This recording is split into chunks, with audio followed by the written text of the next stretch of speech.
We are honored today with a great group of discussants. And just to set the stage, let me briefly offer that technological innovations we're seeing, whether it's in robotics and unmanned systems, or artificial intelligence and machine learning, or even in the near future, quantum cryptography and quantum computing, these innovations are going to have a profound impact on military doctrine and practice. They will also increasingly affect how governments or societies engage one another in coercive relations, including short of actual armed conflict, and that's something I hope to discuss here as well. From an analytic perspective at IISS and the program that I lead on cyber, space, and future conflict, I'm very interested in how these new technologies will affect the strategic balance of power, both among nations, but also more theoretically between offense and defense, and how they affect national security decision-making. How they will affect transparency and predictability, including their influence on confidence-building measures or treaty regimes. And last but not least, how they will not only affect the experience of the warfighter, but also strategic uncertainty. Will they lead to escalatory conflicts of uncertainty, or will they actually give us new opportunities and mechanisms to improve international peace and security?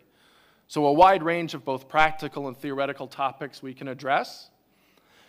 As a matter of administration for this session, we have about 90 minutes together. I would like to invite the panelists to each share about 5 minutes of introductory thoughts. Then I will press them with 1 or 2 questions from the chair, if they permit, which I've provided them in advance. And then we look to engage all of you in a robust discussion. That is one of the purposes of the special sessions here at the Shangri-La Dialogue, is to hear and learn from the many delegates and engage in genuinely that dialogue. So that's how I would like to proceed. And when we do get to the interactive portion, please raising your placards so that I can notice your interest and then call on you to participate. So without further ado, if I may invite Susan Gordon to start us off. Thank you, please. Sean, thank you so much for convening this panel, allowing me to be part of it, and I look forward to your questions and learning from you.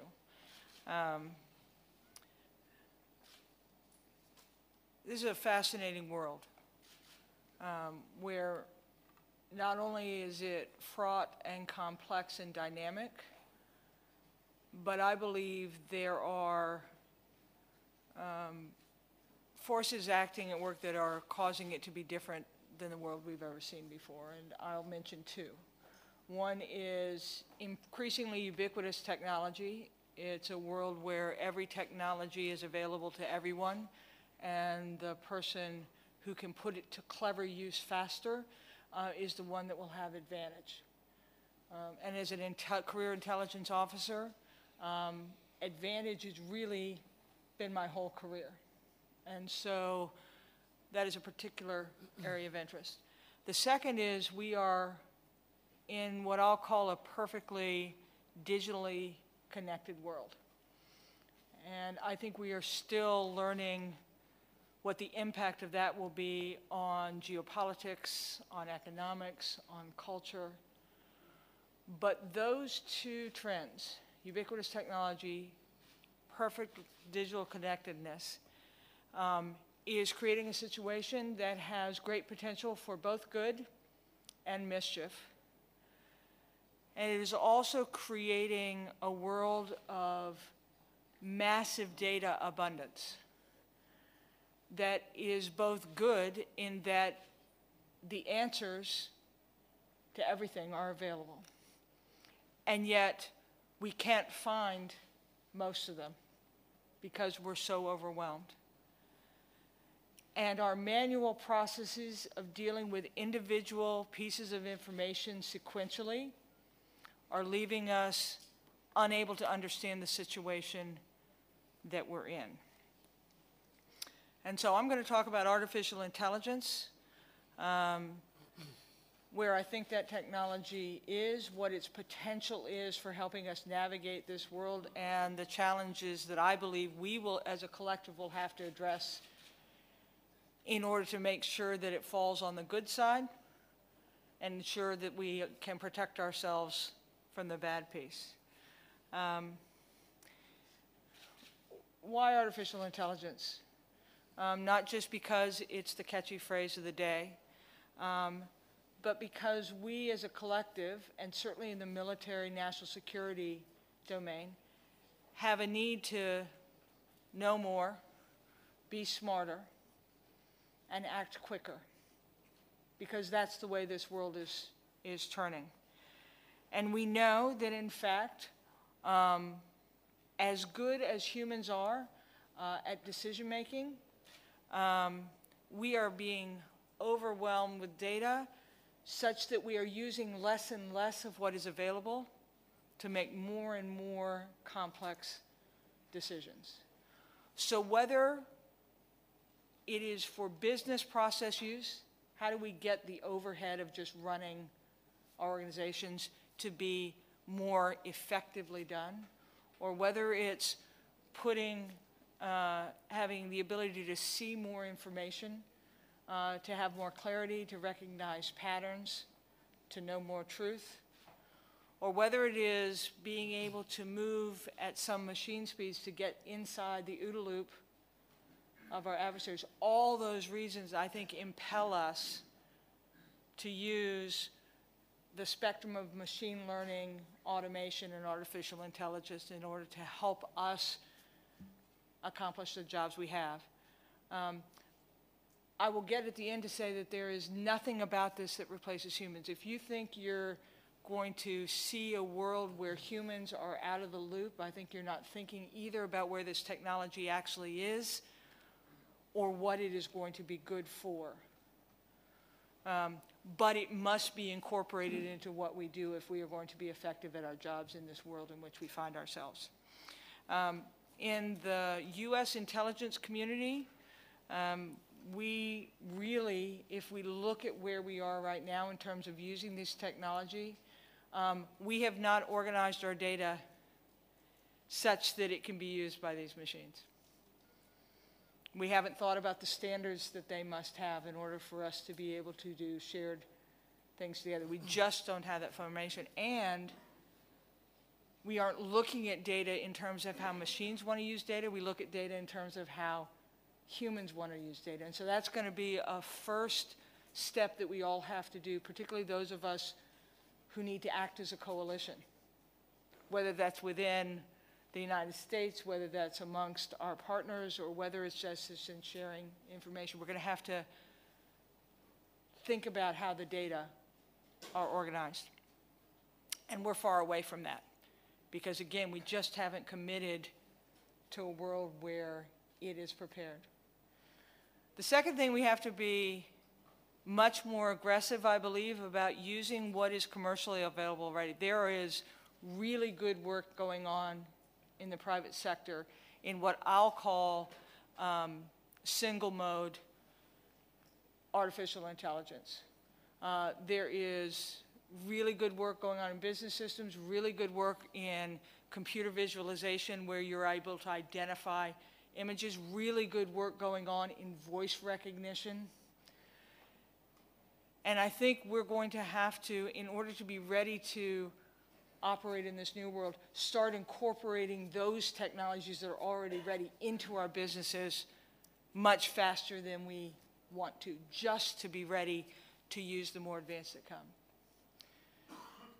What isn't commercially available is what I'll call multimode artificial intelligence, and that is, you see a lot of work on image recognition, and so much work that we now are producing simulations of images, and then artificial intelligence is working on the simulation to make it better and better and better. And that should give us all pause, because how will we know the difference between real and simulated?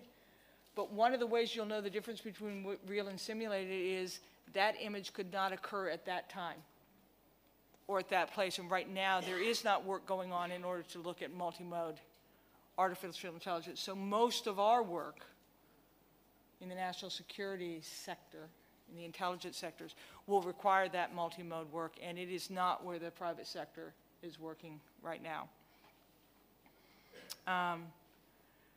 We are far away from the sense-making. That is what people think about when you might take humans out of the piece. We're far away from that work. And that perhaps is an area where, if we think it's important, something that government-based research and development should look at, so that by the time we've incorporated what the private sector is able to introduce, that next generation is available to us. And the last thing is, I think the most important, is an area where there needs to be investment, and that's what I'll call artificial intelligence or algorithmic assurance. How are we going to know that those algorithms are true? That what they produce is reliable? That they can't be spoofed? Or just be an error? One of the most interesting comments I heard is an algorithm is just opinion written in code. And if that's true, and you imagine the stakes that we have, when we move down that path, I think that's an area that is ripe for investment and universally good. If we could have more confidence that the product of the algorithms were things that we could rely upon. So I'm going to wrap up my few minutes with a couple of observations. We do have to be realistic about where we are. And we, the users, have got to get much more invested in the culture of use so that we can drive how these things are introduced.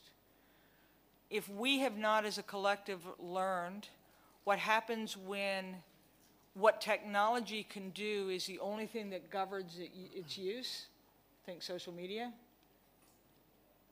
then we are not thinking squarely. So we have to be realistic about where it is, and then we have to culturally be more involved in how it's used. I think there's a really good government-private sector opportunity here between the kinds of things governments are good at investing and the kinds of things that private sector is good at innovating, and then get that cycle going. And then back again to the role of humans. We ought to use machines for things machines are good at. Reliability, connecting systems, making these weapons systems that we're thinking about that will become sensors, be able to use as a collective. But Nate Silver, in his book, The Signal and the Noise, made a really great statement. He said that without a story, noise can look like data. The reason I believe humans have to be involved in this process is because they're the ones that create the story that allow you to make sense of this. I think I'll end there and leave it to my friend David Coe. Well, thank you very much. I'm concerned about the many challenges you note, but heartened that there's still a role for people like us in this room to try to make sense of it all. David, can you help us make more sense of it? Thank you very much, Sean, for this opportunity to speak to everyone. I was told that the mark of a good panel is when there are actually more members in the audience than there are members on the panel. So I think we're off to a good start. All right, welcome to Singapore. I want to talk a little bit about the pace of change. Some have called this, the World Economic Forum, Klaus Schwab has called this the fourth industrial revolution, and some argue that we are at the cusp of a huge industrial revolution, the pace of which will be very significant. Things like AI, big data, analytics, machine learning, robotics, all of this have been changing, and integration one with the other and the pace will be quite astounding. I want to focus my thoughts a little bit on picking up on Sue's point about AI, artificial intelligence, and then move on a little bit to decision making. I spent 30 plus years in uniform, so I'm quite familiar with artificial intelligence. Some of my career was actually spent in military intelligence, which some argue is an oxymoron in itself. Now, computers are starting to make and act on decisions. In the military parlance, to perform bits of the OODA loop. to make better and more quickly decisions which a human can in a growing number of areas. AI is starting to outperform humans, not only in tactical and operational tasks like driving a car, but some say also in strategic tasks, decision-making requiring intuition and abstract thinking. For example, in 2016, AlphaGo, Google's game-playing AI, defeated the world's best Go player, Wei Qi. Something many experts did not think would happen for at least another decade. And last October, AlphaGo team has announced that they have produced an even stronger version created without even using data from any human games. So there are clear opportunities for security agencies and defense organizations to harness these powerful technologies. For a small country like Singapore, where manpower and budget is scarce, technologies such as these offer clear transformational opportunities. And in Singapore, we have a tradition of leveraging on technology for our users.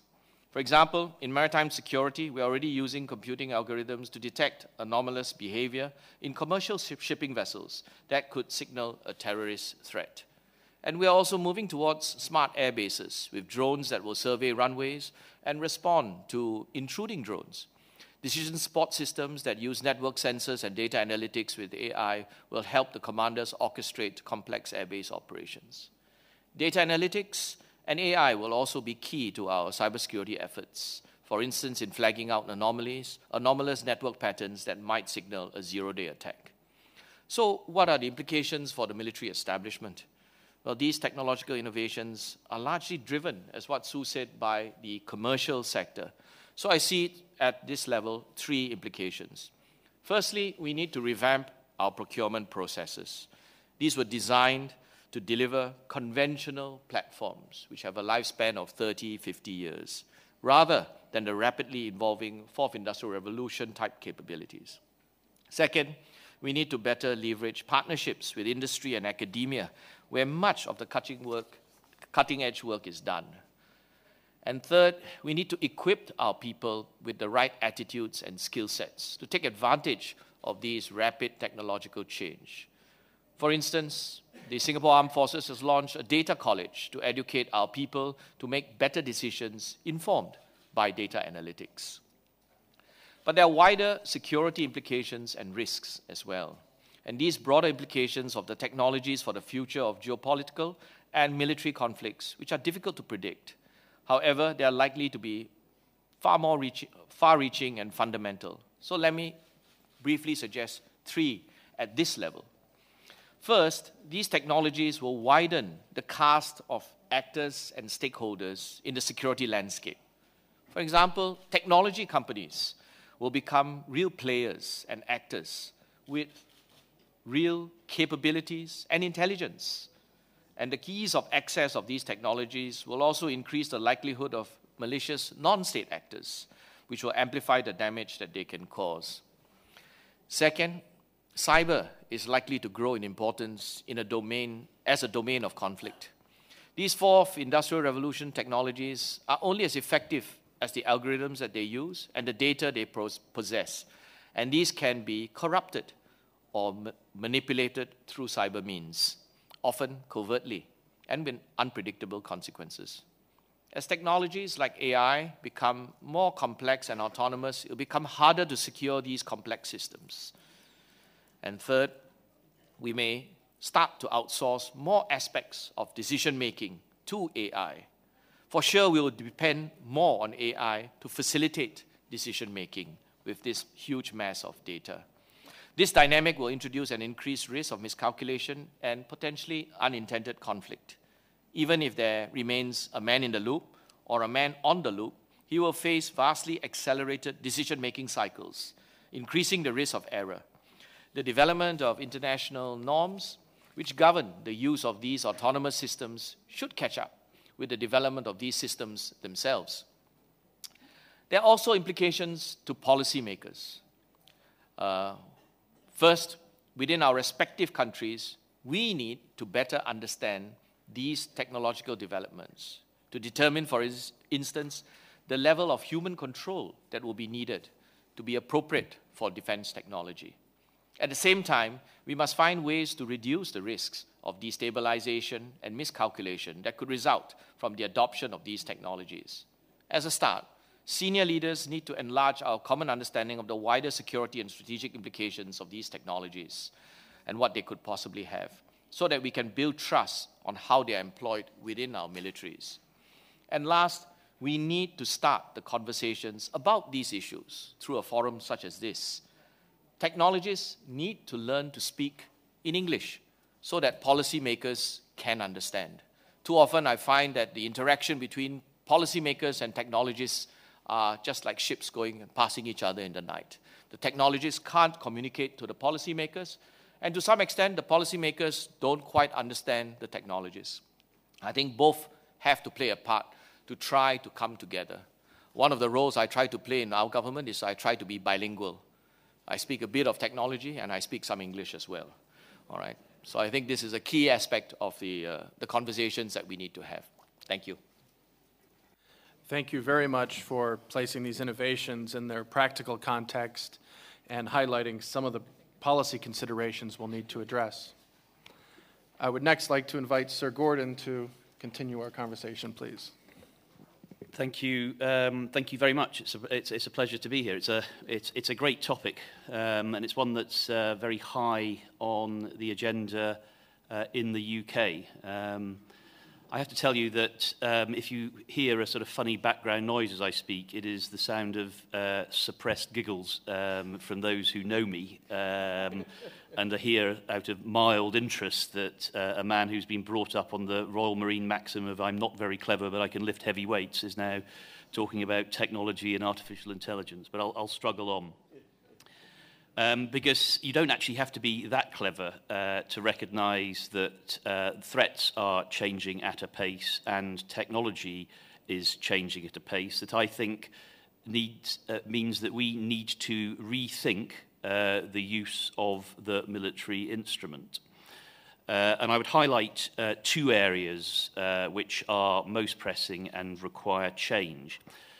Both of which have been discussed by the previous speakers to some degree or other. The first is this blurred boundary between peace and war, that sort of rather convenient delineation that our policy frameworks and our legal frameworks are currently depend upon, but doesn't really feel like how it is now. That we are in, and few would challenge this, a state of perpetual competition or confrontation, choose your words, and that we need to adapt and to be able to respond. I think there are two principal deductions if you accept that that is a fact. The first is that we need to rethink what we mean by deterrence.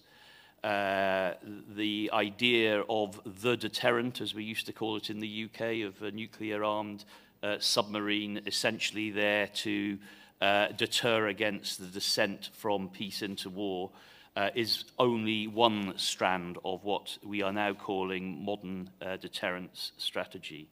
Strategies that need to recognize that we're operating in sub-threshold environments, strategies that need to recognize that we need the ability to escalate and de-escalate, and that the military options to do so are but one of an arsenal that is available to any nation. That we need to display more agility and adaptability because much of what I've described has to be technology driven, and the pace of change of technologies means that advantage, and advantage, let's face it, is what deterrence is all about, is going to be more ephemeral into the future than the advantage that we have been used to in the past. The second so what on this blurred boundary, I think, is that we need to recognize that the military options that are part of any national or international response require integrating at the strategic level in a way that perhaps we had fallen out of practice recently. We got very used to, didn't we, of military effects being orchestrated at what we call the operational level, being devolved to theatre commanders in far-flung areas of operation. But here we are much more into integrating military outputs, military effects at the strategic level. And sometimes our structures, our decision-making processes and the way that we organize ourselves don't quite match that reality. So that's the first area, I think, which demands change. The second is that, and the phrase has already been used, but in future conflict, success will be determined by the ability of a side to turn data into information dominance, to turn data and information into faster, smarter decision-making. And the phrase OODA loop has already been used. That, of course, plays into artificial intelligence. It plays into control of the electromagnetic spectrum. I don't think anyone suggests that any side can dominate perpetually the electromagnetic spectrum, but being able to do so at a time and place of your choosing starts to become a really vital military tool. And of course, one has to recognize that the other side is trying to do it to you, and so therefore the resilience of your systems and the confidence that you have in your systems that they're not being deceived or spoofed starts to become really important. What I'm not suggesting is that that's the end of the physical domain as far as future military contests are concerned. But what I am saying is that without that sort of dominance in the information space and the time and the place of your choosing, you are not going to achieve the efficacy or the outputs that one has traditionally been used to from physical and combat superiority. In the UK, we would like to think that, along with many of our partners and allies, that we have woken up to this as such a pivotal element of future warfare. And indeed, it is at the heart of our future conceptual doctrine, future forces concept, which is on open source, should you need to see it. Three elements to it. First of all, we have an information advantage program. We are writing prescribed data protocols to ensure that we are maximizing the data that we already have. There is an international component to that, and I think the sovereignty of data and the degree to which like-minded nations and partners can share data is an important part of how successful we will be as alliances into the future. We are driving open architectures into everything that we do, and I sit on the Requirements Council in the UK, and nothing gets through unless open architectures is not at its heart. Of course, we are very alive to the potential of artificial intelligence. Rather than trying to boil the ocean on that, we are picking our priority functions and investing in AI in those areas to improve our ability. Anti-submarine warfare would be a good example of where we're doing that. Of course, resilience is part of it, and we are investing in our offensive cyber program and expanding that. The second element is the area of modern deterrence that I have described previously, trying to enhance the numbers of military options that give genuine political choice, particularly in the sub-threshold environment. And an important part of that is attribution of acts that are conducted against us. And here AI can play a very strong role. And finally, we're trying to really build our innovation and our science and technology architectures at the heart of everything that we do. That has an organizational element to it, it has a technical element to it, but above all, frankly, it's got a cultural element to it, and trying to inculcate a sense and a spirit of innovation, trying to ensure that technical and technological opportunities are right at the heart of everything that we do, is the culture that we seek to attain. Because in some ways, that would be the biggest deterrent of all in the future world. If you can demonstrably have an innovative culture as a defence community, as a nation, if you can demonstrably turn ideas into actions quicker than your potential adversaries, then what stronger deterrent might there be? Thank you. Thank you very much for those remarks. And I'm very glad you gave us a little more detail on the notion of information advantage in an operational context. That's something I hope to pick up further as we continue our discussion. Rose, may I turn to you for your introductory comments? Thank you very much, and I am indeed delighted to be here to discuss this topic. It's one with which we are grappling every day. My three colleagues set me up beautifully with their introductory remarks. Sue talking about ubiquitous technology and a perfectly digitally connected world. I'd like to return to that in our discussion because I do think we should be thinking very broadly about applications for policy of those two trend lines, not only on the military side of the house, but also in other areas of foreign and security policy making. So I'll try to come back to that. David mentioning the need to revamp procurement processes. Amen to that. I could not applaud that more heartily because I absolutely agree. Our procurement timelines are set to the acquisition of large pieces of hardware that we hang on to for 30 years, and it does not work in the information technology arena. And Gordon's message about a blurred boundary between peace and war. And it is, in fact, that which I wanted to talk about in my remarks, because that is what NATO is grappling with real time. This very period has been one in which the NATO alliance has been focusing in more and more intensive ways on this blurring, because, in fact, we are in the thick of it. We are in the midst of it, and we must confront it. Many of our allies, including the UK, have helped to pull this issue into very sharp focus. So I will talk for a moment about what is confronting us right now, and then how we are going about trying to deal with it. It's practically impossible these days to imagine any conflict that does not include a substantial, what we call asymmetric dimension, or some call it hybrid dimension. It's an area where Clausewitz's familiar dictum about the fog of war has become even more densely clouded. This is about blurring lines between peace and crisis, as Gordon said, spreading alternate facts, creating confusion and chaos, sowing seeds of doubt and division, designed essentially to weaken our resolve, and for NATO, resolve, unity, and the ability for rapid decision-making that is consensual in nature. These are all vital. So the ability to sow disunity for us is a strategic problem that we must be able to confront. Writ large, these tactics are meant to undermine the rules-based order, a system of international law and alliances that have ensured mutual predictability, I stress, security and prosperity for decades. They undermine the notion of norms, since according to this approach, all norms and truths are relative and equal.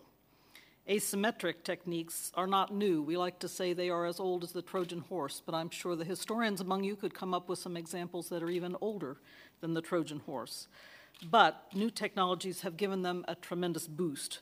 The information technology revolution and the advent of social media are prime examples. Whether interfering with elections, sowing doubt and confusion about current or historical events, fostering fear or hatred, even violence, the challenge posed by misuse of information technology is very real. Each of our countries has experienced it. Disinformation campaigns are part and parcel of the new forms in NATO that we are seeing of these hybrid attacks that can also include a combination of espionage, military pressure, and intimidation, cyber attacks on critical infrastructure. Again, there is nothing new about these techniques, but they have been supercharged by technological development, and we have to supercharge our ability to respond to them. I will give you one small vignette that I think is very powerful to illustrate this. Some of you may recall a couple of summers ago the attack it's now we know it to be a disinformation attack on the German society, wherein a Russian German girl was said to have been raped by a Muslim immigrant, and this story was whipped up in the media and very quickly began to cause difficulties, political difficulties for the Merkel government. Well, luckily, the whole story was broken very quickly, and when the same story came just a few months later in Lithuania, where a German soldier was said to have raped a young Lithuanian girl, very quickly, both the government and the media responded by saying, we've seen this pattern before. So that is one example where we've already been able, I think, to learn very quickly, not quite in real time. As my colleagues have said, we have to be able to learn in real time and put the learning to good use. But nevertheless, I think we are beginning to recognize what some of these patterns are. Clearly, this kind of quick thinking, as well as relatively low-cost cyber tools, makes, I think, for some interesting possibilities going forward. So we need to think about how to work quickly and how to work effectively and efficiently. NATO must be just as effective in the cyber domain as we already are on land, in the sea, and in the air. We are determined to strengthen our cyber defenses and stay ahead of the curve, and that is why at the Warsaw Summit, cyber was declared a domain of operations equal to those other and well-known and well-understood domains of operations. This requires tough defenses against cyber attacks and the ability to respond quickly when attacks occur. It means having the best possible partnerships with government and industry. Again, I'm glad that several of my colleagues at this table have focused on that because it is all important. And again, it is something that we are making use of every day at NATO headquarters because we are sharing threat information in real time as well as the techniques to defend against these threats. Such partnerships also help us to speed up attribution, which may, and I believe does, provide a measure of deterrence. Rapid attribution, as Gordon says, does contribute to strengthening the deterrent capacity. Most importantly, we are working with our allies and partners to ensure that they are as resilient as possible against cyber attacks, that their cyber hygiene is top of class, and you can believe it's the Estonians who themselves went through a very serious cyber attack in 2007, were the first to experience this, who have been pushing the alliance relentlessly to be top of class in terms of cyber hygiene. And this is very pragmatic, very hard work, but in the end, it is very effective in helping us to ensure that our systems can continue to operate, including for all-important command and control in crisis and in conflict. I want to stress in my closing that this is a long game. Our best path forward is tried and tested and has proven effective time and time again. It is only by working together that we will be able to keep pace with the evolving threats, to deter and defend against them, and realize all the benefits that the new technologies have to offer. Again, a very similar theme to those that have been struck at this table before me.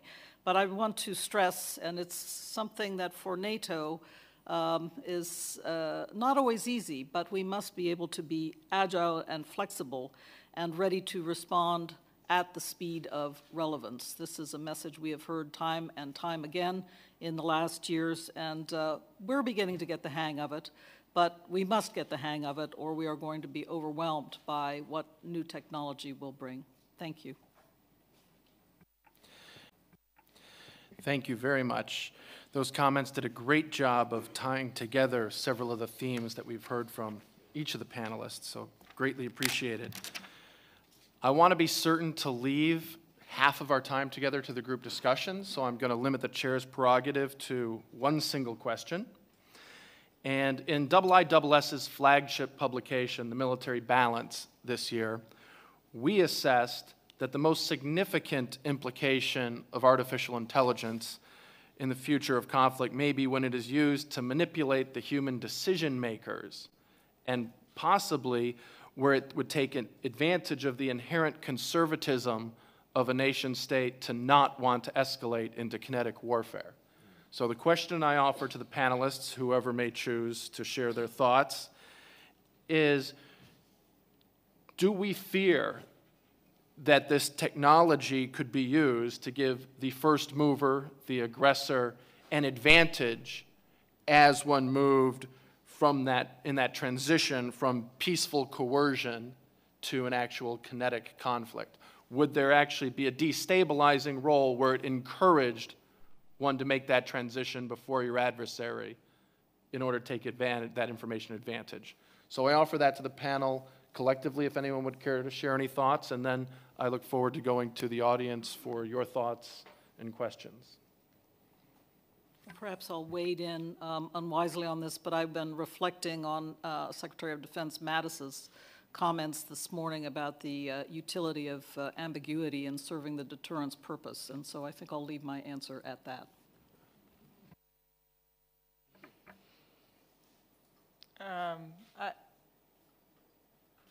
I was going to start to try and give everyone else a running start, but you were wise, Rose. So, I think my reflection on that question goes a little bit to what Rose said before. I think we're entering into a world where the rules and the policies that we have didn't imagine this world. And so if we don't come along with thinking about this world as a collective, yes, the first action could leave us flummoxed about what we would do. We see a little bit of this in cyber, where you see activity that is troublesome, but you can't quite either tell where it comes from, you can't quite tell whether it's a nuisance threat or an existential threat. You're not quite certain about how to have effect because you don't quite know how to limit your action to a confined space, and the aggregate effect of that inability to sort out what you're seeing and to know what is appropriate is that we see cyber actors getting more brazen because there is no pushback. Luckily, I think we have time, but I think we better get on with it. We have to think about this world, those actions, what we're going to see, the ability to have widespread, disparate activity without the ability to formulate response. And a friend of mine made a great example. And he was talking about our difficulty of seeing what's happening in the digital environment and understand it. And he said, if there were a flock of 300,000 drones over our heads doing nothing, we would still decide to take action. And yet, we see essentially in the digital environment 300,000 things positioned, not necessarily doing anything, and we can't quite sort out that action. So I think we need both policy, we need vision, and we need imagination to think about that is going to occur so that we are prepared both policy-wise and capability-wise to respond. If I can just pick up on that point, I think it speaks precisely to the issue of peace and war. Our governments, our structures, our mental constructs are used to the idea of a clear divide between peace and war. We have the police, the Ministry of Home Affairs and Interior, who are responsible for issues in times of peace. And we have the Ministry of Defense, who is responsible for issues with respect to war. And the jurisdictions, the structures, the organizations, and the responsibilities are very clear in our societies. But the issues that we're talking about, whether a flock of 300,000 drones or similar effects in cyberspace, which could be just poking at you or not doing particularly much. I like the phrase you use, a bit troublesome. Where do these lie? And I think these are the challenges. Our structures, our organizations, our jurisdictions are not structured not organized to deal with this. And our mental constructs are not as well. Perhaps this is why my political leaders in government have been wiser. They have given me both jobs. I'm in charge of cyber in Singapore, both in the Prime Minister's office with respect to the civilian infrastructure, and I'm similarly responsible for cyber in the Ministry of Defense. So I don't always agree with myself. We have robust discussions among both organizations, but at least I'm happy to say that I'm on talking terms, and normally we should be able to resolve it after some conversations. But these truly are some of the challenges facing with us today. I think the technologies are bringing us to a place where we're not quite ready for, and we need to deal with it at a policy level, at a cognitive level, and I think at a social level as well. I mean, I think we have to recognise that there is a risk that greater access to data and the analysis that flows from data has a paralysing effect, as it's human nature to constantly desire as much perfection and as little risk as one can possibly have before making a decision. I'm strongly of the view that we should try and resist that notion and not seek the sort of perfection in the decision-making space, a high level of confidence of the second order, third order, fourth order effects of any decision that one might be asked to make before making it, because I think that will paralyze to a degree. But I'm not sure that technology and availability of technology is the principal driver of that. I think, as has been discussed by others, it's as much about human nature, it's as much about the unfamiliarity in the policy and the legal space that is likely to drive that sort of low risk threshold in any decision making that we've taken. When we've conducted war games that have been peer and near peer focused, one of the telling conclusions was just how difficult it was to take any action that might be construed as escalatory, because we simply hadn't established a baseline of escalation and de-escalation. In many ways, you need to escalate in order to be able to de-escalate, and if you're bumping along at the bottom of your risk threshold, then you're simply cancelling out your options. And that's why we need to start thinking about being more of an actor in this state of perpetual competition and confrontation than we're currently being, because it actually gives us de-escalatory options as well as escalatory options. I'd also say that I think the point of attribution and faster attribution, as Rose says, is really matters, and technology can absolutely help us in this. We felt that one of the reasons that we won the early information forays after the Russian attack in the chemical weapon attack in Salisbury was because of the pace at which a high level of contribution, confidence in attribution allowed us to go early and certainly put us on the front foot and allowed us to coalesce a really quite powerful and compelling international response, for which we remain grateful. Thank you very much. At this point, I would like to open the general discussion. I welcome either comments or questions, but in both cases, I would ask you to be as brief as possible so that we can have as many people participate. Please keep your placards up. I'll start on this end and go around to some degree. Mr. Boyle. Several of the panelists spoke about the need. Oh, should I keep going? Or should I? Please. Okay. Several of the panelists talked about the need for public-private partnerships. Yet many countries and the EU have made themselves the enemy of technology in some respects, or at least the tech companies feel that the governments are the enemy. Google just stopped working with the DoD, is changing its code of ethics around working with the government. How can governments create that necessary partnership It's a great question, and we're going to have to solve it. I'll start to pick up on David's point on boundaries. I think that's one of the most interesting challenges is our adversaries, writ large,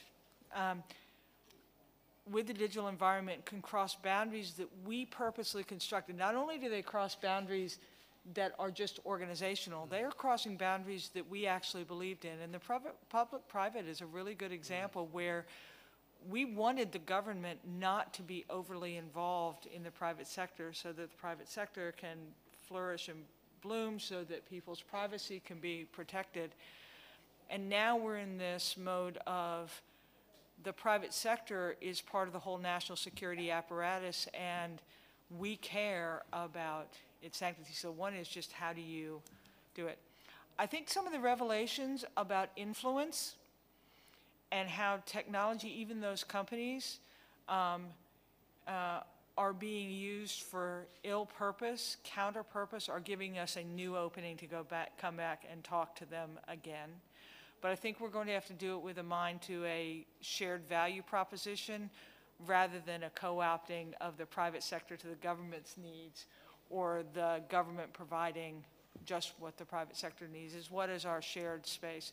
I do think security, confidence in data, truth of the data, knowledge about it is a really good place to start. I think knowing how to secure data is something that government is actually pretty good at and not something that the private sector has necessarily had to deal with.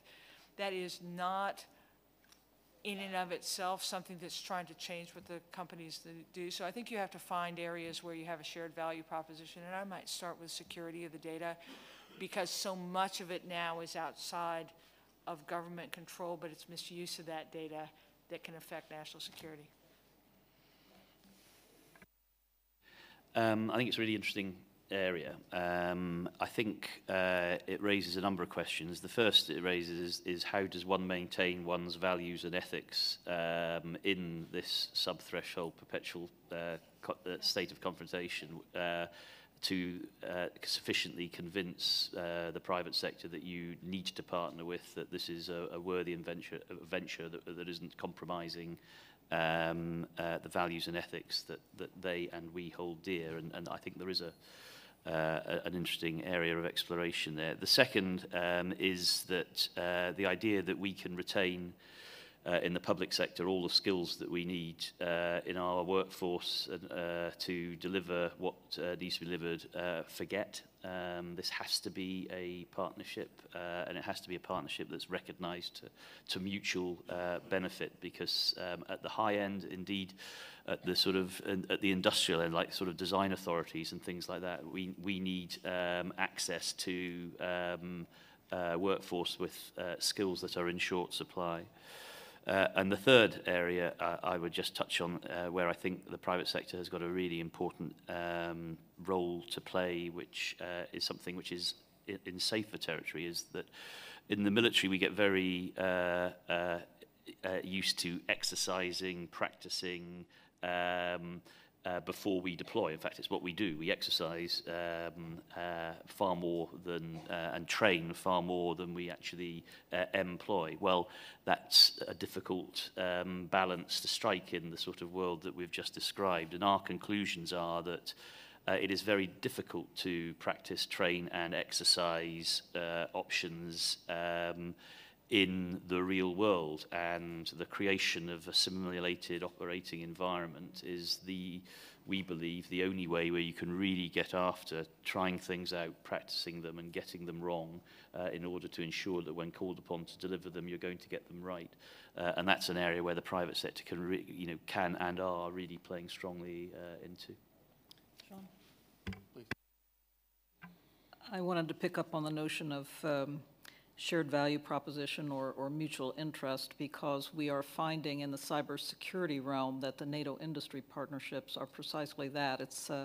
It's not an environment where I guess we are mutually critical in the way of helping each other to find quickly when there are attacks, what's the source of the attack, and then working through together how to respond to the attack, and as I mentioned in my remarks, perhaps attribute it also. So these NATO industry partnerships have been extraordinarily valuable to NATO because we are being attacked, as any large organization is, especially ministries of defense and institutions related to security, thousands of times in a week. So it's very important to be able to respond quickly and have our networks be as secure as possible. And it's in that loop that we have found a mutual set of values with our industry partners, because they really like the data that they get from us, and working through the problems together helps them understand, of course, how to make their products better as well.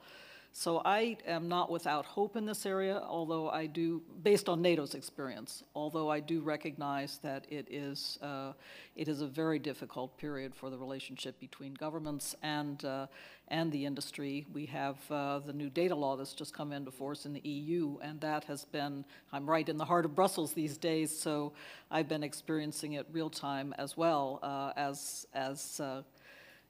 companies try to get to grips with it, but so do governments. Just a quick comment. I think public-private partnership is essential.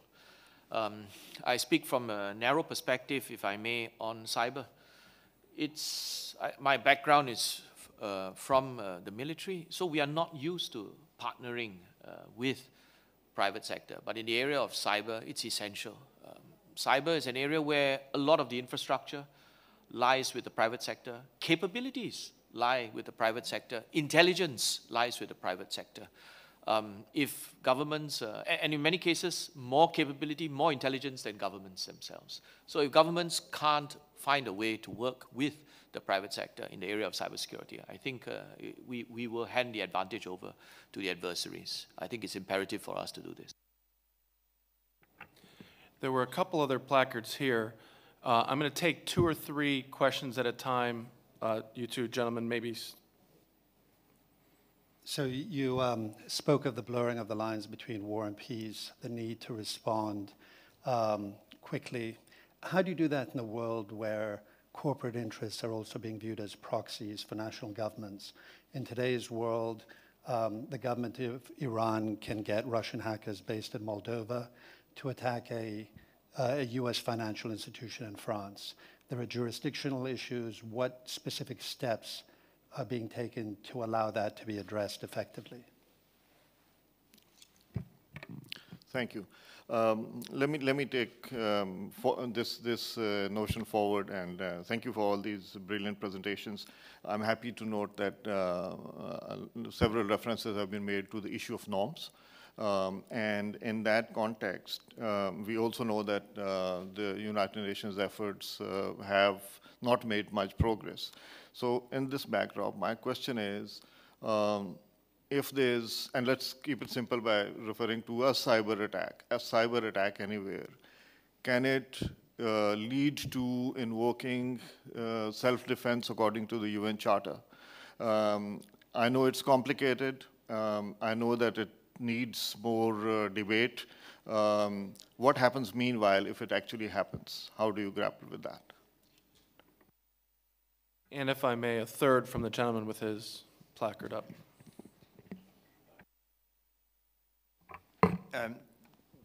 Just compliment the panel on all the intellectual heavy objects they managed to lift there, particularly Sir Gordon. And I noticed all the references to innovation and to a future where there will be a pace which could be breathtaking when it comes to the new. And my question is about the old and the inherent problem governments have with the obsolete and the legacy systems and weapons. And my question is, what measures are being put in place to ensure that governments and coalitions have rigor and courage around spotting and declaring the obsolete? I'll take the last one. You want to take the last one first? I'll take the last one, and then I think you'll have some perspective on the first one. Okay, so we've got government problems with the obsolescence of legacy systems, appropriate self-defense responses, and yes. I said legacy systems. Oh, sorry. Yeah, no, absolutely, beyond just IT systems. And then the corporate proxies issues. So we'll start with Sue. I'm gonna always imagine good purpose, and the real reason I think for obsolescence is expanding mission, finite resources, and having to accomplish more that precludes you from either dealing with aging or being able to invest in that which would make it better, faster, or ever. So just that phenomenology of expanding mission, more to do with no time to invest in the change or replace the old. I think one of the things that we're looking at doing is having the budget, and we have innovation all the time, and it is still hard to innovate. We don't lack ideas, and we do pilots that don't scale or identify things, but it's hard to get them into the system because when it hits the system that I just described, it gets crushed and dashed on the shoals of despair because the decision makers can't decide to stop doing something current, and the processes don't exist to include it. So I think one of the things we could do as governments is to look individually as coalitions about where we're spending our money, insist that our money gets spent in execution. So if I have 100%, 80% in execution, 15% in replacement, and 5% in new. I think we're going to have to get organizations to create an engine that allows that turnover to happen, because it isn't wanting for ideas or will, it is just when you put it into a system, the systems themselves aren't designed to accept it. And so I think we as leaders have got to just start making some decisions about when we expend our resources, we're expecting to see that spectrum of work done. It's a thought. Now over to the other one. I'll have a go at 1 and 3, and I'll firstly inadequately answer your point. But you're absolutely right to highlight the challenge in a world where it is very easy to hide behind proxies and channel one's activities in such a way as to make it very difficult to attribute. I think it's an area, going back to the previous question, where we need to be really careful about losing our sort of ethics and values and snatching at little things and pointing fingers before we actually have the sorts of levels of certainty and confidence that our publics have come to rely upon. And I think if we start becoming sort of too accusatory and finger-pointing without the evidence that our publics expect, then we are falling into the trap of the very sorts of societies that we're seeking to protect ourselves from. I mean, the 2 points I would make is that despite the complexity of what you rightly described, there are still patterns in what you say, and you can use artificial intelligence to get after those patterns, to spot those patterns, and to assist the intelligence and the law enforcement challenge that is attribution of those sorts of things. The second point is that I'm not absolutely convinced that we internationally, as a group of nations that are under a constant barrage of attacks, are sharing the sort of data which would allow us to maximize the pattern forming issue, which would simplify and ease the pace of attribution challenge. And I do think there's something there that would be in all our interests, which would lead to better, faster, more confident attribution of those attacks. And the mechanisms, I don't think, are there yet. On the last point, John, I think we're going to have to live with a degree of obsolescence. I mean, one of the challenges of any sort of organisation that's looking forward 10, 15, 20 years is that you've got a rolling barrage of of capabilities that you know are fundamentally misplaced on the modern battlefield and need to be replaced, but nonetheless are better than not having anything at all in that place. Where we have to get to, though, is to move beyond where we have been, whereby we spend years working out what the requirement is, years negotiating with a contractor or a series of contractors what that might look like, years to bring it into service, and then decades of living with something that is already 15 years out of date. The way to do that is to insist on open architectures and insist on evergreen technology. Almost everything that we now field is essentially software based, enabled by software. And that if we can get that right, and there are examples of systems in the British military now, in radars and the like, whereby it is reconfigurable on a mission-by-mission basis. This is essentially an upgraded piece of equipment that can be refreshed on a mission-by-mission basis, and that's where we need to try and take this. And it's not rocket science. It can be done. It just needs the right sort of basic architecture. The second is we need to be, I think, more comfortable with modularity. Ideas of having common platforms that can both have very sophisticated effects and less sophisticated but greater mass effects based on the same platform, with the integration challenge essentially solved by clever code and software. Again, that allows you to not, if you get your acquisition right, and that's a slightly separate challenge, which is a problem to us all, you speed up that first half of that equation. But second, you're not, lumbered with this piece of kit that you have to live with or pay a fortune to have amended in due course. That means a very different relationship with industry.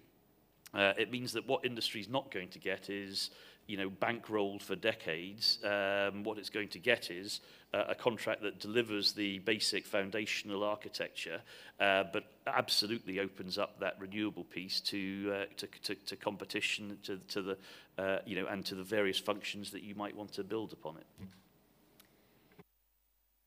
I wanted to take on Dr. Benouri's question about the legal and normative side of this. It is true that GGE, that the UN was so successfully implementing for a number of years, has been put on hold at a minimum, maybe permanent ice, but the issue has been, of course, that several of the key members withdrew what had been their previous support for applying the rule of international law in cyberspace.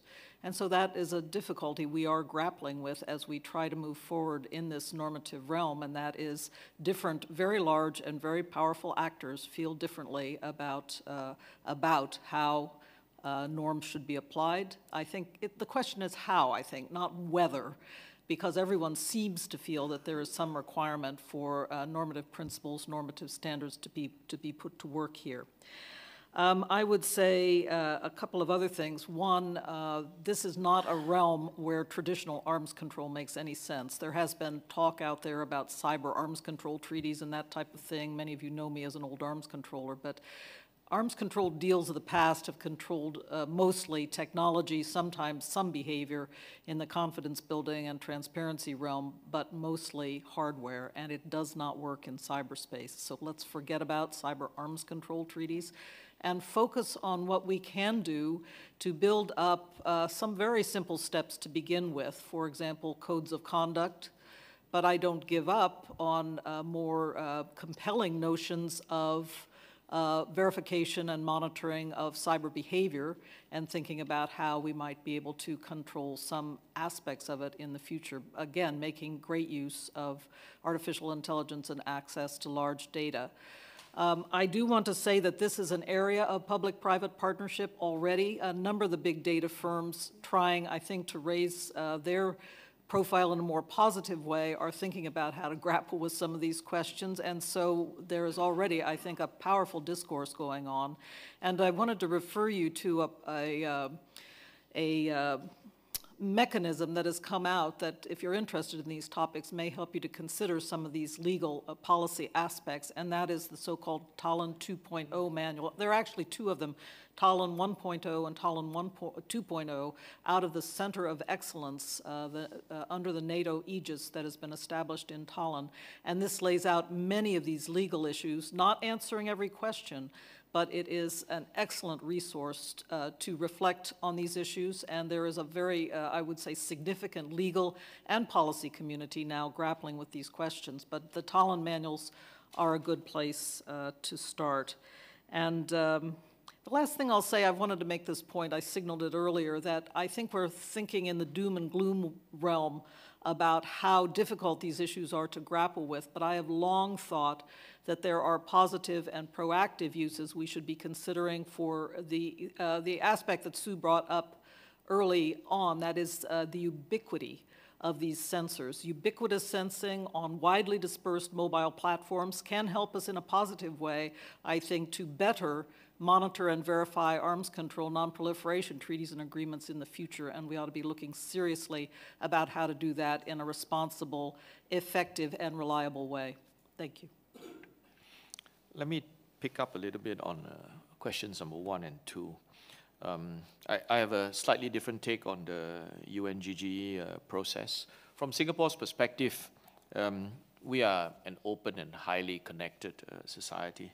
So cyber is essential to us. We're using it. We are always connected. Our economy depends on it. The people use it for their way of life. Any disruption will affect the way that we live, the way we work, the way that we play. To some extent, if you look at Singapore's economy, I would say that cyber disruption could possibly be existential to Singapore. So we have a huge interest in this. We think that norms and a rules-based international order are essential.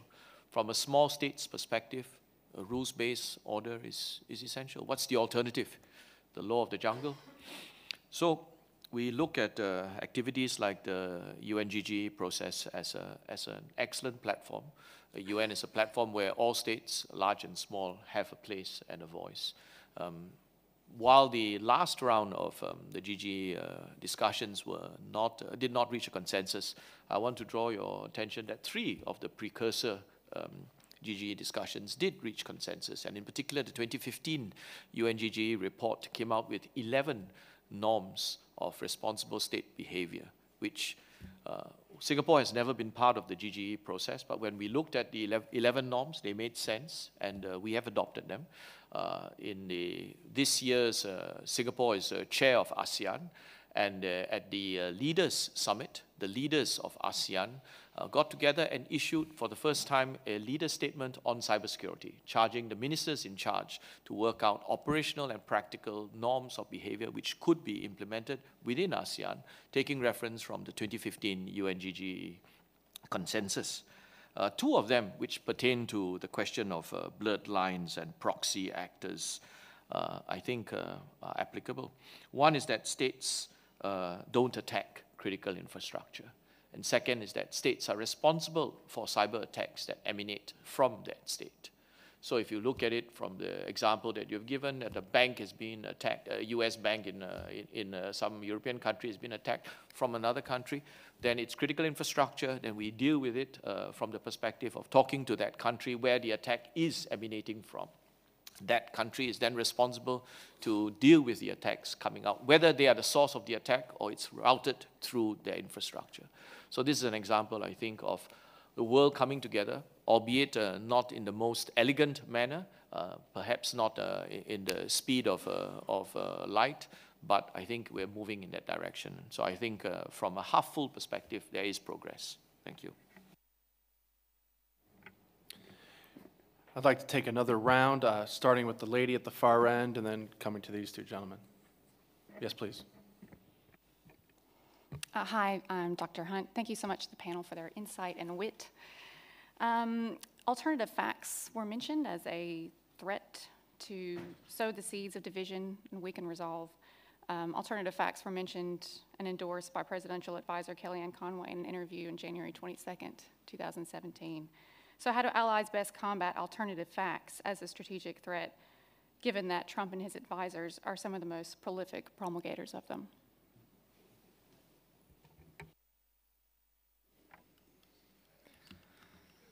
Thank you so much for a very, very interesting discussion. Håkan Rell, Swedish ambassador here to Singapore. One question about personal integrity, and GDPR in Europe was mentioned here earlier. From the perspective of actually developing AI, we end up in a situation where we've heard, obviously, that the private sector will play a very important role in developing AI for the future, and how will these privacy rules affect the access of big data and connected to people compared to other nations or other players who maybe encourage the full access of every data regarding every person? From a policy perspective, would be interesting. Thank you. Thank you. That was a great and provocative panel. I have a question and a comment. The question is, we've learned that we must engage in military coalitions when we fight. What are your views on the importance of coalition interoperability in the information domain, and how do we achieve that? And my comment is, the battle space of the 21st century is going to be between your ears.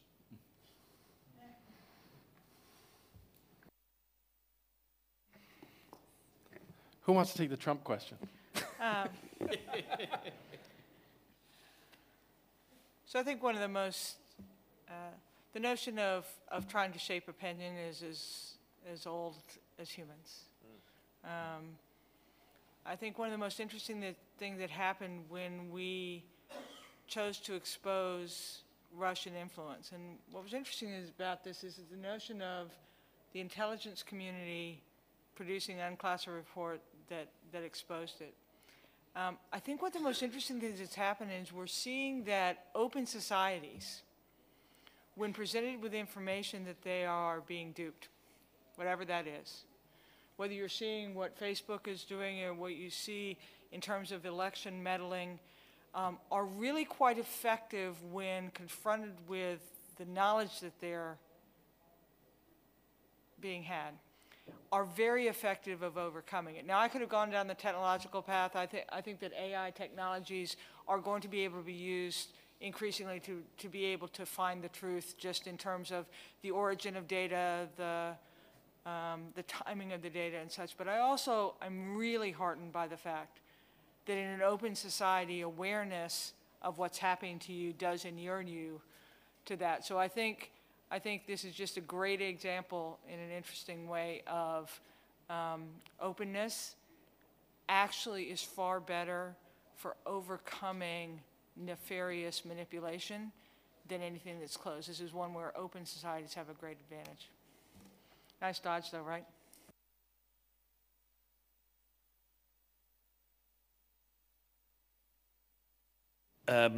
Very briefly on the first question, I do think that it would be utter folly for those of us who view rules-based values in the way that we do to fall into the trap of it being a sort of eye for an eye, like for like contest. Therein lies us descending into exactly the type of society that we're trying to protect our people from. So the open society and the very many advantages that we have in this need to be protected, and we need to think through our own way of contesting rather than just being got at and then responding in a like manner.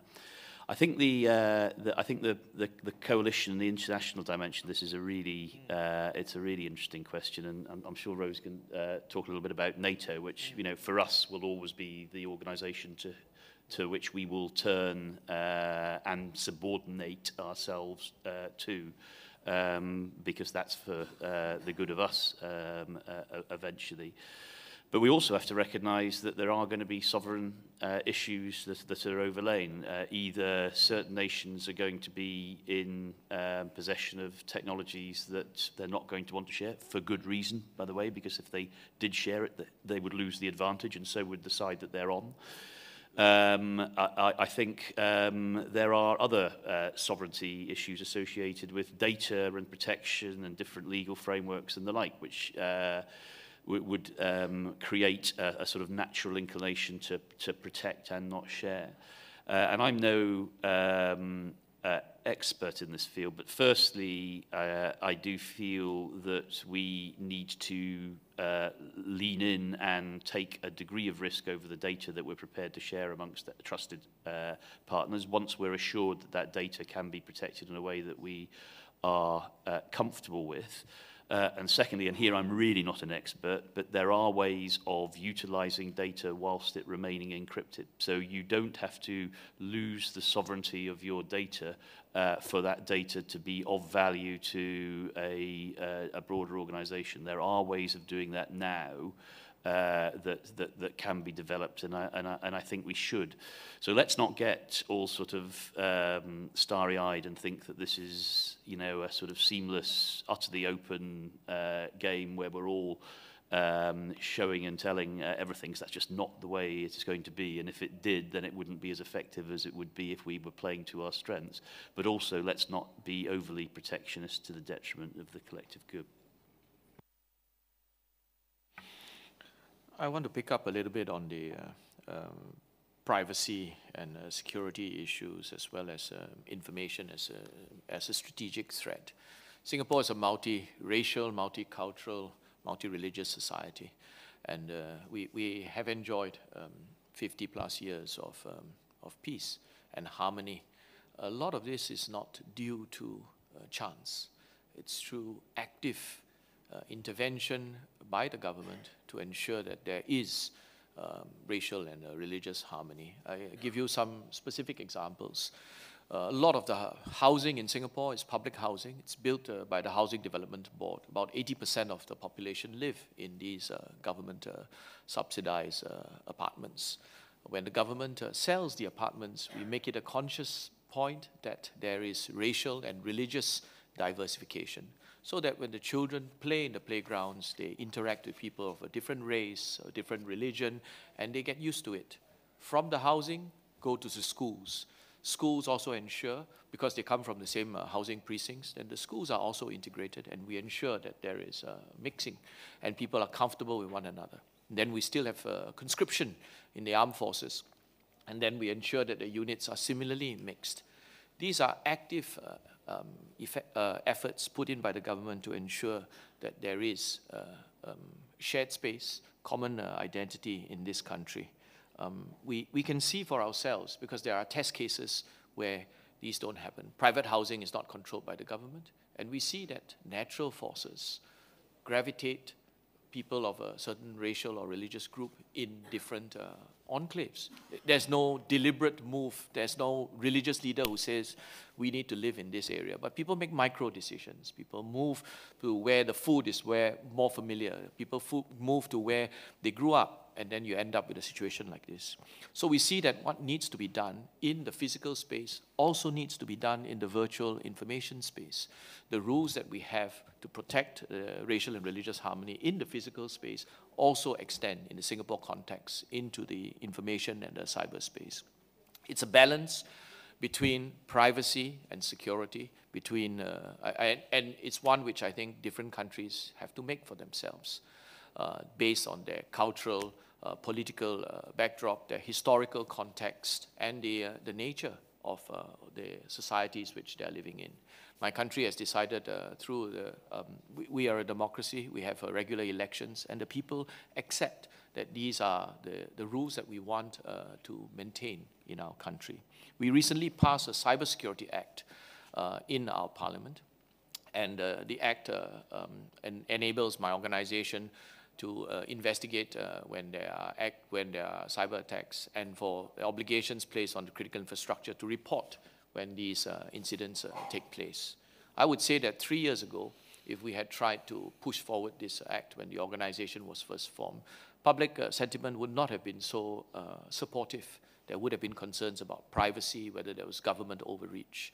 But in the last 12, 18 months, we've seen the effects of WannaCry, Petya, not Petya, OPM breach, etc. So the public are sensitized to the concerns that what can happen in the cyberspace, and similarly what can happen in the information space. So when the Act came to Parliament, about 20 parliamentarians spoke in the House, and they all spoke in support of the cyber law, recognizing that this is an area where something needs to be done, and they were quite prepared to allow government to have the authority to do it, on the understanding that government will not misuse the authorities that have been assigned to it. Thank you. Two very quick points. First, on the privacy issues, and frankly, I do think, I'm not just pandering to Sweden in this case or other EU members, but I do think that the EU, the new cyber rules, or the new privacy rules, sorry, have heightened the recognition globally that personal data, privacy data, has an intrinsic value to it and should be, that value should be nurtured and protected. And that is a view that had been lost, I think, among some of them in the younger generation in my own country, in the United States. They, didn't care what was getting out on the web. But I think the fact that the EU raised attention to this matter and put in place some stricter rules, combined with other things that were happening then related to the way information was being put out and disinformation was being put out. I think this has really helped to enhance recognition that we need to look for ways, if we're going to be using data that is attached to persons, that somehow we have to ensure that their privacy is protected. Therefore, the source of that data has to be masked. There's a lot of development. Sir Gordon mentioned advanced encryption. People have been using distributed ledgers for that purpose. That has a white side and a black side, I recognize, as people are worried about the operations of the dark web.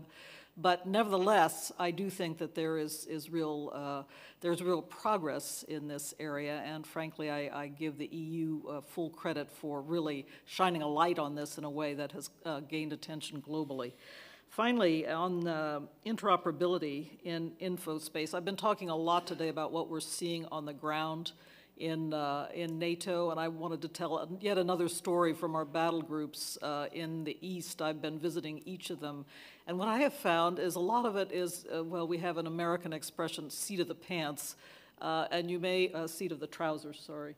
You may find this somewhat heartening or disheartening. I find it heartening that on the ground in our battle groups, not always will the radios talk together, not always will the computers talk together, but frankly, we have this multinational, from across the alliance, group of young guys and women as well, and they are the ones who are in real time fixing the problems. And when those problems are fixed, there is a feedback loop and there is learning going on. And so it's not always the fact that somehow the perfect technology arrives in the field and we are able to deploy it and it works perfectly and it's interoperably perfectly.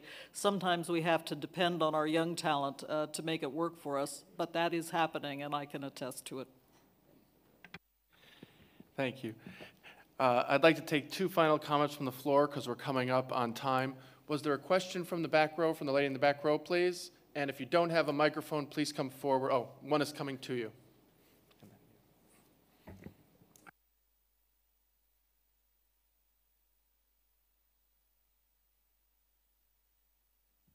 My question is about the misinformation and disinformation. This is one of the top issues for for us in this region: Singapore, Malaysia, Indonesia, trying to grapple with fake news and its effect, especially on sectarian tension. So my question is, could you give us real best practices on how to handle this misinformation problem in a crisis situation when it really raises the sectarian and communal tension?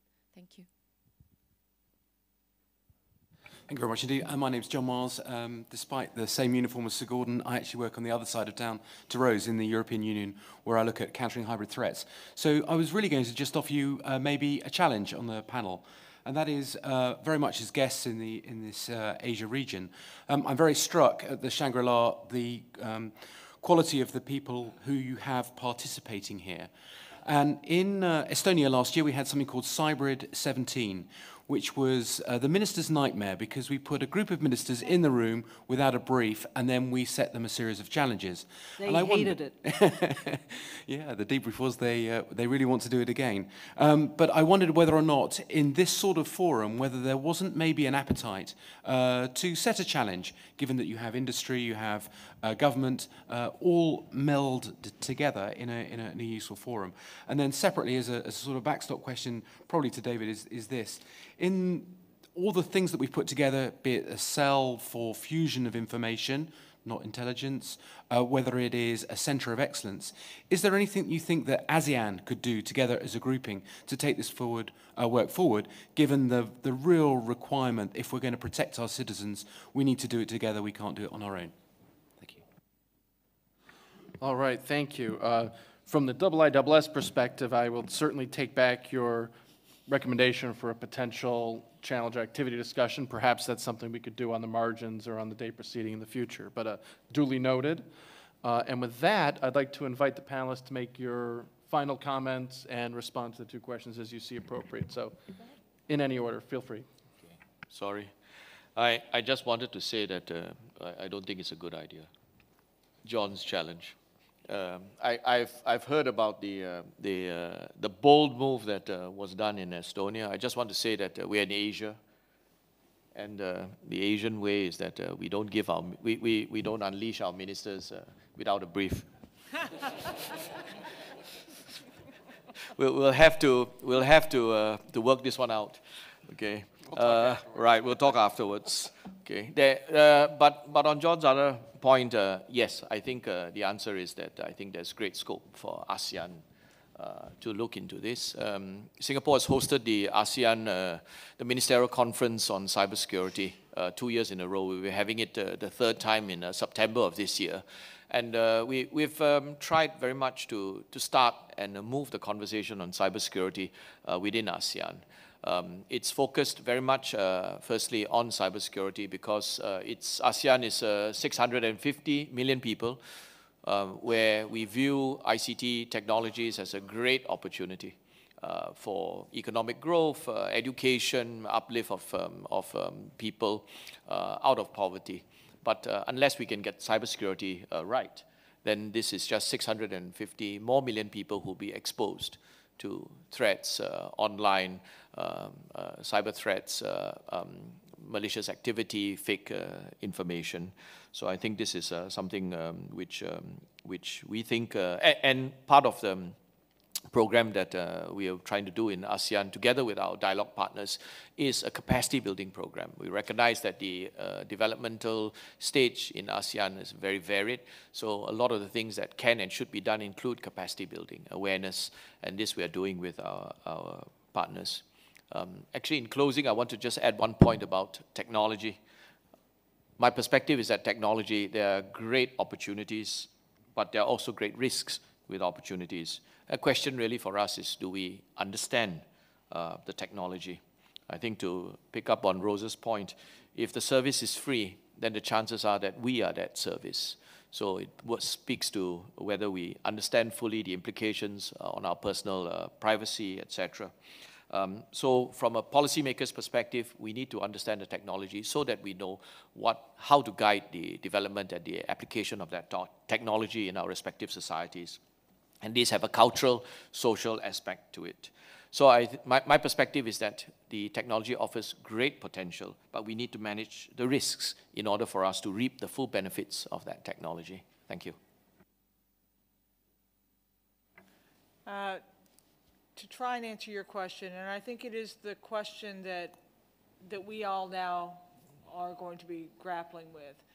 I think one is a little bit, I'm going to bonus off a comment David made about we need to hold the purveyors of the false information more responsible for their piece of this.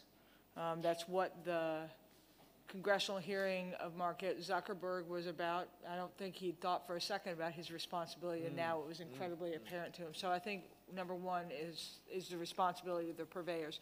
But I think there's a second reality that we probably have to deal with as nations or as any organization is the reason why the fake news works is because it's telling a story that's more attractive.